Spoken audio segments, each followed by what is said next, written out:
नमस्कार। जवाब तो देना होगा मैं आप सभी का स्वागत है। मैं हूं डॉक्टर अवधेश मिश्रा। छत्तीसगढ़ में मानसून सत्र की शुरुआत हो चुकी है। 5 दिवसीय सत्र के पहले दिन बेहद ही बवाल और हंगामा देखने को मिला। पहला मामला अपने ही दल के विधायक मतलब सत्ताधारी दल के विधायक ने ही सरकार को राजस्व निरीक्षक भर्ती परीक्षा को लेकर घेरा। मामला यह था कि नकल को लेकर तमाम तरह के आरोप लगे थे। दूसरे बड़े मामले की बात कर ली जाए तो प्रदेश में खाद बीज की स्थिति को लेकर विपक्ष ने स्थगन लाया और विपक्ष ने गंभीर आरोप लगाए कि सरकार के द्वारा जिम्मेदारों के द्वारा जानबूझ के इस तरह से जो है किल्लत की जा रही है ताकि पैदावार उत्पादन कम हो सके और सरकार को धान कम खरीदना पड़े। इस विषय पर जवाब देते हुए विभागीय मंत्री रामविचार नेताम ने जवाब दिया। कई लिखित जवाब में 3 पन्नों के जवाब में कई तर्क उन्होंने रखे, जिसके बाद स्थगन अग्राह्य किया गया और विपक्ष ने भरपूर हंगामा किया। आज इसी विषय पर चर्चा करेंगे, लेकिन उससे पहले देख लीजिए ये खास रिपोर्ट।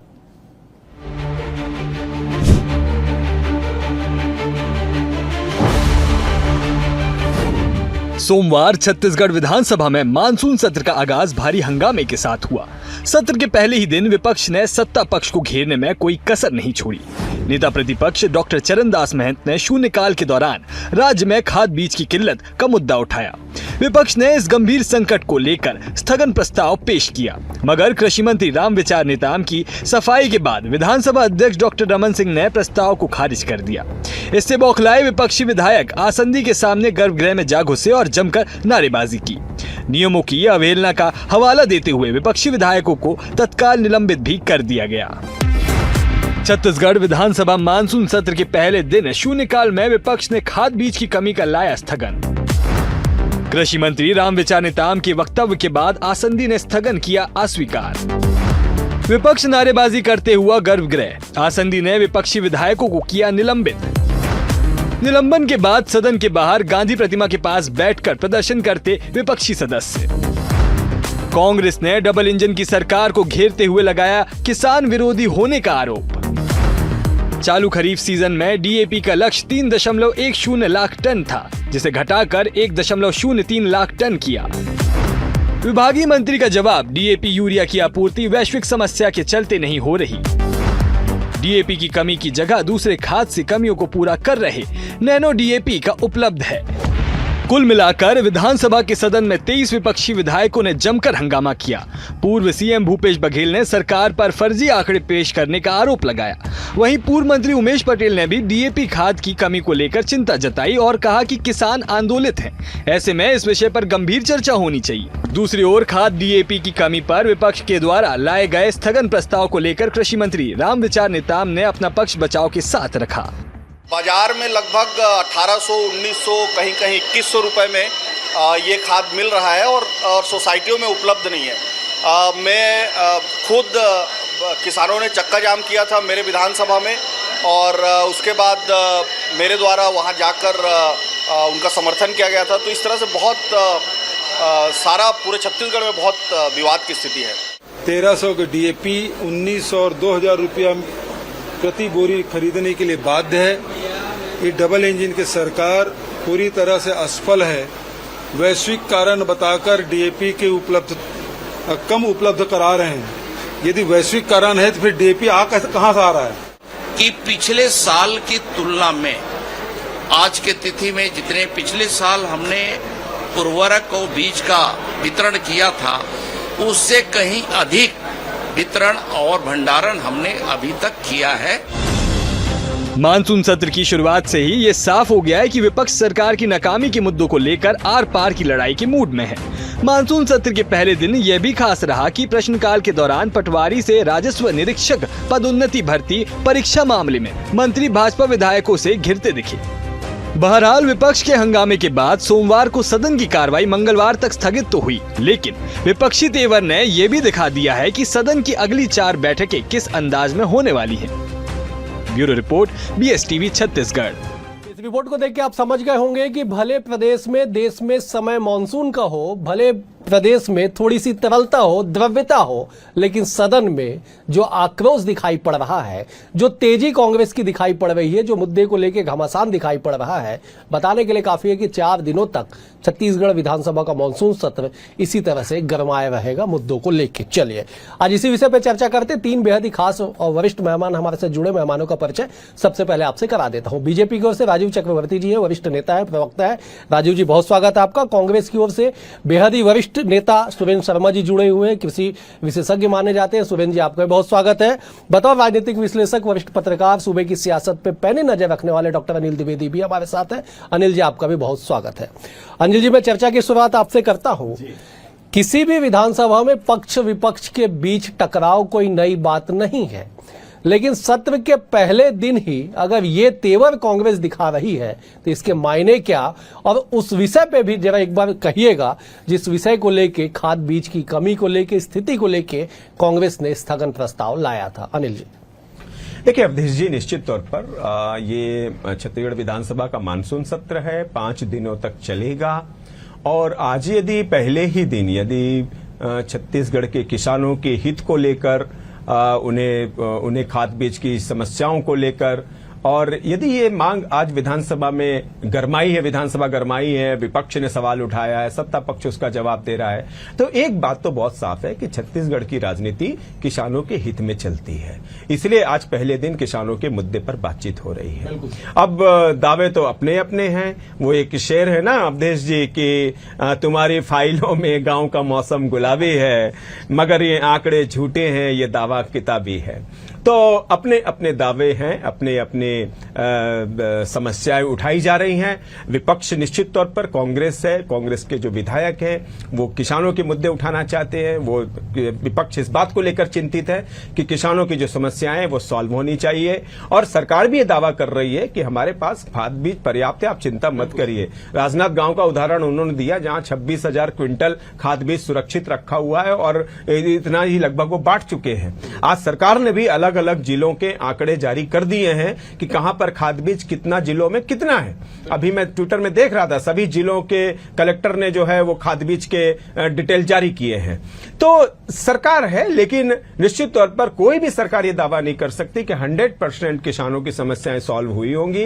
हो सकता है 20%, 25% किसानों को खाद बीज न पहुंच पाया हो, लेकिन अभी मौसम की शुरुआत है। आप देखिए जुलाई अभी शुरू हुआ है। ठीक है कि खेती बोनी हो चुकी है, वो सुरेंद्र भैया ज्यादा अच्छे से बताएंगे, लेकिन मुझे लग रहा है कि 15-20 दिन का समय यदि सरकार को मिला, राज्य सरकार को, तो वो खाद बीज उपलब्ध किसानों तक पहुंचाएगी। ठीक है सुरेंद्र जी, जरा एक बार समझाइएगा, चूंकि आप खुद कृषि विशेषज्ञ हैं, जरा इस बात पे प्रकाश डालिएगा कि सरकार ये कह रही है कि डीएपी की कमी को पूरा करने के लिए या कंपनसेट करने के लिए सरकार के पास एनपीके, एसएसपी और नैनो डीएपी की भरपूर मात्रा में उपलब्धता है। और ये भी दावा किया जा रहा है कि अगर आप तरल नैनो डीएपी पे जाते हैं तो साहब आपको कम जो है वो लागत कृषि में आएगा। जरा एक बार समझा दीजिए इस तर्क को, उसके बाद मैं और सवाल लेके आता हूं आपके पास। सुरेंद्र जी। और देखो जी, एक बात समझिए आप, छत्तीसगढ़ में सरकार है, उसका कृषि विभाग है, उसमें बड़े बड़े वैज्ञानिक हैं, बड़े बड़े उसके अध्ययन करने वाले।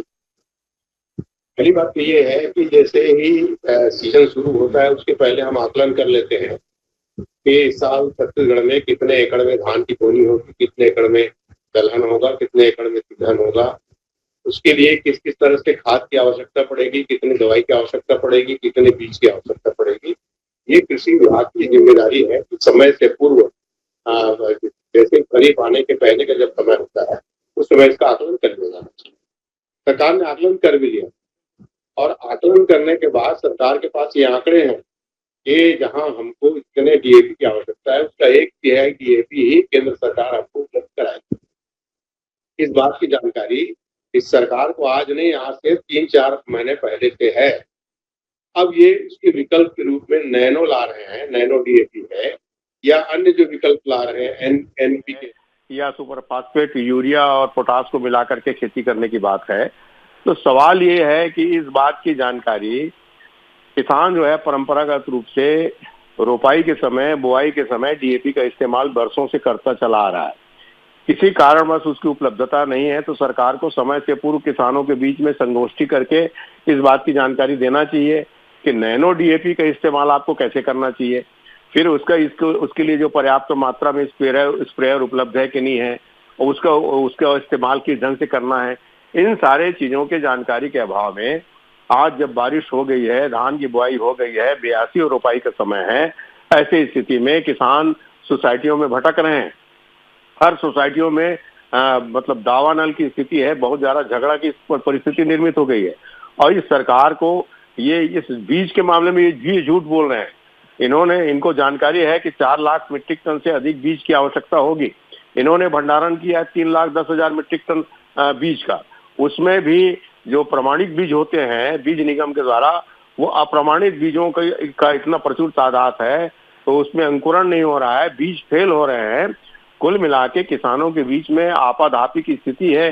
इसीलिए ये वातावरण बन रहा है अवधेश जी कि छत्तीसगढ़ के किसानों के मन में ये बात आ रही है। मैं लौटता हूँ आपके पास, मैं जब राजीव जी से जवाब लेने की कोशिश करता हूँ। राजीव जी, जरा बताइएगा कि सुरेंद्र जी कृषि विशेषज्ञ हैं, वरिष्ठ नेता हैं, बड़े सफाई से और बहुत अच्छे से उन्होंने अपने बात को रखा कि साहब किसानों को प्रशिक्षण कौन देगा, किसानों तक ये बात कैसे पहुंचेगी कि आपको नैनो का इस्तेमाल करना है, इस्तेमाल कैसे करना है, स्प्रेयर आपके पास है या नहीं है, कई सारी तकनीकी बातें की ओर सुरेंद्र जी ने ध्यान आकर्षित किया। जरा जवाब दीजिए।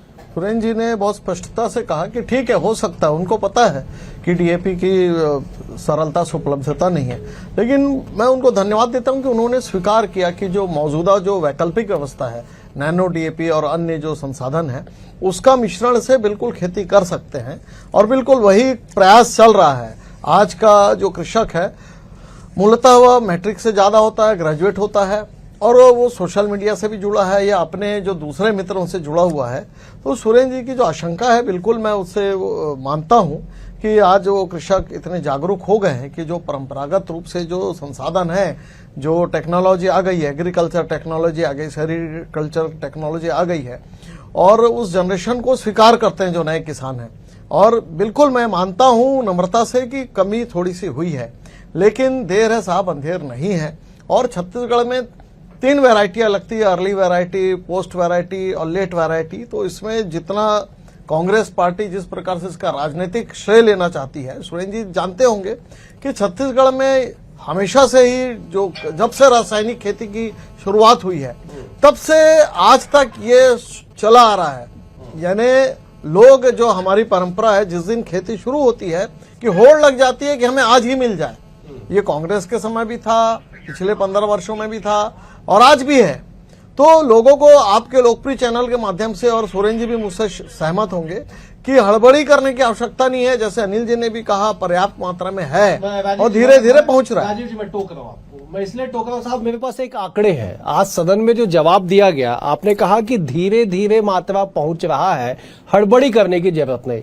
साहब आज ही विभागीय मंत्री ने जो जवाब दिया उसमें इस बात का उल्लेखित है, सुरेंद्र जी आप भी सुनिएगा इस बात को। उन्होंने कहा कि साहब पिछले वर्ष की तुलना में इस वर्ष 5 लाख हेक्टेयर में अधिक में बोनी की गई है। पिछले बार लगभग 23,000 में, माफ कीजिएगा, 20 लाख हेक्टेयर में बोनी की गई थी, इस बार बढ़ के 25 हो गई। समग्र बोनी की बात कर ली जाए तो 23 थी, इस बार लगभग 28 लाख हेक्टेयर हो गई। तो अगर बोनी ऐसा बढ़ गया 5 लाख हेक्टेयर, तो धीरे धीरे अगर डीएपी पहुंचेगा, देर है अंधेर नहीं है, ऊपर वाले को भी तो समझाना होगा कि साहब धीरे धीरे बारिश करना। राजीव जी, नहीं, देखिए आपने जो कहा, ये एक कृषि विभाग एक प्रोक्योरमेंट मंगाता है, रिक्विजिशन मंगाता है। उस रिक्विजिशन के बाद तो किसी को पता नहीं था कि 28 लाख हेक्टेयर की इस बार होगी। यानी अच्छी बात है, इस हमारी सरकार आने के बाद किसानी के प्रति लोगों में जागरूकता आई है। लोग तो किसानी छोड़ रहे थे और कॉलोनाइजेशन की ओर बढ़ रहे थे। ठीक है, देखिए अविनाश जी, मैं जवाब ले लेता। राजीव जी, ये अच्छी बात है, अच्छी बात, 28 लाख हेक्टेयर हो रहा है, होना चाहिए। मैं और आज इस फसल में हुई, आने वाले समय जब फसल होगी, ठीक, तो उस फसल में जो नेक्स्ट सीजन होगा उसमें पर्याप्त मात्रा में होगी। चलिए, और उसके नेक्स्ट सीजन में, और एक चीज और बता रहा हूँ, धीरे धीरे कृषि की मानसिकता भी बदल रही है। जैसे जोगी जी ने कहा था कि थोड़ा धान से अलग हटिए, अब लोग फसल चक्र परिवर्तन की ओर जा रहे हैं। तो ये हम उसमें, ठीक है राजीव जी, मैं सुरेंद्र जी से जवाब ले लेता हूँ ना। सुरेंद्र जी तो इन विषयों को बेहद बारीकी से समझते हैं। सुरेंद्र जी, राजीव जी कह रहे हैं कि साहब धीरे धीरे व्यवस्था बहाल हो रही है। अर्ली वैरायटी, लेट वैरायटी तक जो है तमाम चीजें पहुंच जाएगी। किसानों को हड़बड़ाने की आवश्यकता नहीं है। सरकार है, देर है अंधेर नहीं है। जवाब दीजिए जरा। देखिए, ऐसा है अवधेश जी कि एक रामचरितमानस में एक वो है, चौपाई है, समय चूक पुनि क्या पछताने, क्या वर्षा जब कृषि सुखाने। ये धीरे धीरे नहीं होता भाई। खेती जो है ये 15 दिन के टाइम बॉन्ड में फर्टिलाइजर भी चाहिए, रोपाई भी चाहिए, निंदाई भी चाहिए। जो करना है ये 15 दिन के अंदर करना है। पूरी धान की खेती जो है 90 दिन की होती है, 90 दिन से 110 दिन की। तो आप धीरे धीरे वाला आपको शुरू से मालूम है। अरे आपको जब पता है कि आप डीएपी पूर्ति कर ही नहीं सकते, 3.5 लाख मीट्रिक टन डीएपी की जगह जब 110 लाख मीट्रिक टन की आपको अनुमति मिली है, आप कैसे पूर्ति कर लेंगे? तो पूर्ति करने की बात तो धीरे धीरे आप करो ही मत। दूसरी बात, आप कह रहे हैं कि आपकी बड़ी महारत है कि 23 लाख से बढ़ के 28 लाख हेक्टेयर तक बोनी चली गई। आपको क्या पता है कि पहले जो है 20 लाख हेक्टेयर में धान की खेती होती थी, बाकी में दलहन तिलहन की खेती होती थी। अब किसानों ने दलहन तिलहन के रकबा को जेसीबी से धनहा बना लिया है, और एक बार धनहा में आ जाने के बाद फसल चक्र परिवर्तन होगा नहीं। राजीव भाई, आप इस बात को समझिए। हमारी सरकार ने जैविक खेती के लिए इसीलिए प्रावधान शुरू किया था। आपने कांग्रेस ने शुरू किया कि एक गौठान बंद कर दिया, जैविक खेती का उत्पादन बंद हो गया। विकल्प की स्थिति में, रासायनिक खाद कमी होने की स्थिति में आज सरकार के पास विकल्प के रूप में कुछ भी नहीं है। आप नैनो डीएपी की बात कर रहे हैं, जब आपको 4 महीने पहले से मालूम है। इन सारी चीजों की व्यवस्था किसानों तक क्यों नहीं पहुंची? इसकी जिम्मेदारी सरकार की है। और इसे जो धारणा बन रही है अवधेश जी, ये धारणा बन रही है कि सरकार ने चूंकि 3100 रुपये भाव बोल दिया है, 21 कुंटल धान खरीदी घोषणा की है, तो हतोत्साहित करना चाहती किसानों को, उत्पादन घटाना चाहती ताकि इनको कम धान खरीदना पड़े। ये मानसिकता किसानों के बीच में बन रही है। मैं लौटूंगा, मैं जब अनिल जी का रुख करता। अनिल जी, सुरेंद्र जी ने एक शब्द का इस्तेमाल किया, साहब अवधारणा बन रही है कि सरकार कम धान खरीदना चाहती है। ये परसेप्शन राजनीति में बड़ा खतरनाक होता है। कुछ हो ना हो, परिणाम हो ना हो, परसेप्शन चीजों को बदल जरूर देती है।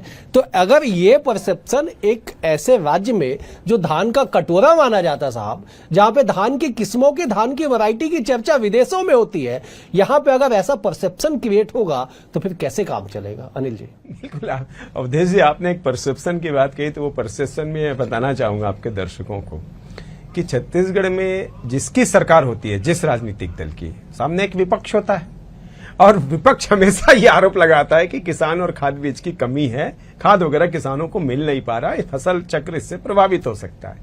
और सरकार क्या कहती है? सरकार कहती है कि हमने रिकॉर्ड तोड़ उत्पादन किया धान का, और इसलिए जो है रिकॉर्ड तोड़ धान उत्पादन पिछले साल के मुकाबले इस बार ज्यादा हुआ। अब ये चीज समझ में नहीं आती है आम दर्शकों को कि यदि किसान खाद बीज की कमी रही है तो रिकॉर्ड तोड़ धान उत्पादन कैसे हो गया। बहरहाल इस पर साइंटिस्ट ज्यादा अच्छे से बता पाएंगे, सुरेंद्र शर्मा जी ज्यादा अच्छे। लेकिन एक कहावत और बड़ी अच्छी है छत्तीसगढ़ में, और वो कहावत है कि डार के चूके बिंद्रा और अषाढ़ के चूके किसान। तो यदि अषाढ़ के चलते यदि किसान चूक गया तो ये तो तय है कि वो उसकी फसल बर्बाद होगी, उसका सब कुछ खत्म हो जाता है। जवाब दे दीजिए। इसलिए खाद बीज से लेकर के फसलों के लिए ऋण देने तक का और उनके संग्रह तक का प्रावधान सरकार करती है, अपने स्तर पर जरूर कर रही है। मैं एक बात और कहना चाहूंगी कि कलेक्टरों ने भी इस बार बहुत देरी से सरकार को बताया कि कितने खाद की कमी है या नहीं। मैं अभी एक ट्वीट देख रहा था एक मंत्री का, उसमें उन्होंने ये बात कही कि कलेक्टरों को रिपोर्ट समय पर देनी चाहिए ताकि पता चल सके कि कितने जिलों में इसकी जरूरत है खाद बीज की। राजीव जी, ये धीरे धीरे वाला फॉर्मूला तो आपका फेल हो गया साहब। अनिल जी ने भी कहावत कह दिया कि साहब आषाढ़ का चूका किसान कहाँ जाएगा, और सुरेंद्र जी तो विशेषज्ञ हो कह रहे साहब 15 दिन का खेल है, धीरे धीरे नहीं काम चल पाएगा। आश्वासन दीजिए। नहीं, धीरे धीरे का मतलब यह नहीं कि देर हो जाएगी।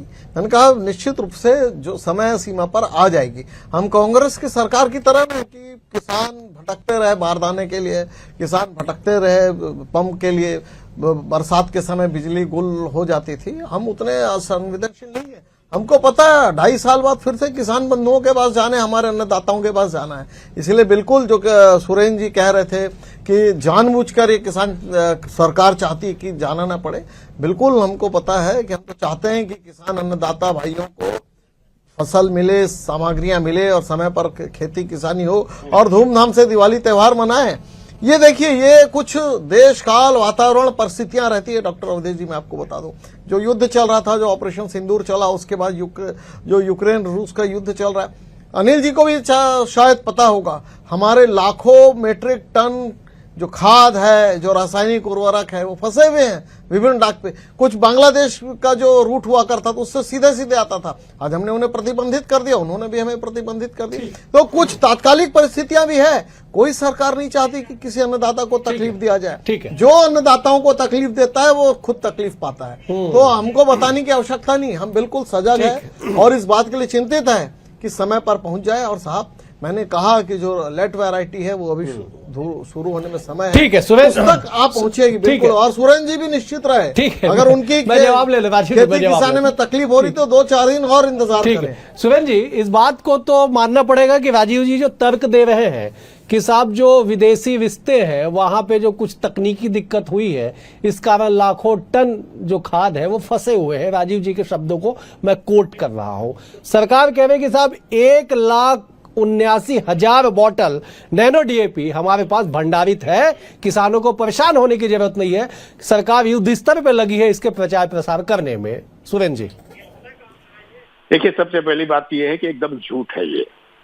सरकार को बहुत पहले से मालूम है, हमको भी मालूम है, ये घोषणा कर चुके हैं कि इस साल 4 लाख मीट्रिक टन की जगह 1,10,000 मीट्रिक टन ही डीएपी मिलना है।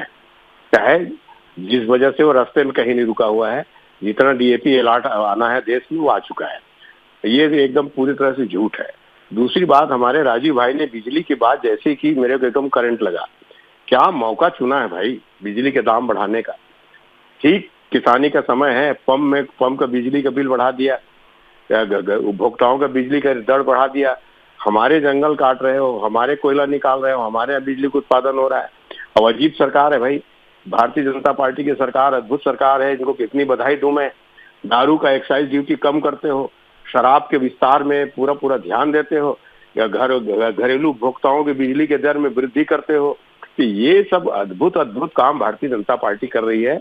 मैं आपको चेतावनी दे रहा हूँ आपके चैनल के माध्यम से, भारतीय जनता पार्टी को परसेप्शन आपके खिलाफ जा रहा है, सतर्क हो जाइए। हम विपक्ष में हैं, जनता आपको सबक सिखाने के लिए तैयार हो रही है, आप सबक लेने के लिए तैयार हो जाइए। ठीक है, बेहद शुक्रिया सुरेंद्र जी आपका, राजीव जी आपका भी शुक्रिया, अनिल जी आपका भी शुक्रिया। कुल मिला के इस बात को समझिए कि छत्तीसगढ़ धान का कटोरा, और धान के कटोरे पे किसान के नाम पे सियासत ना हो तो फिर काहे का धान का कटोरा। लेकिन इन तमाम चीजों के बीच किसानों का हित हो, ये हर सरकार जरूर चाहती है। फिलहाल आज के लिए इतना ही, कल एक और विषय के साथ होगी मुलाकात, तब तक के लिए नमस्कार।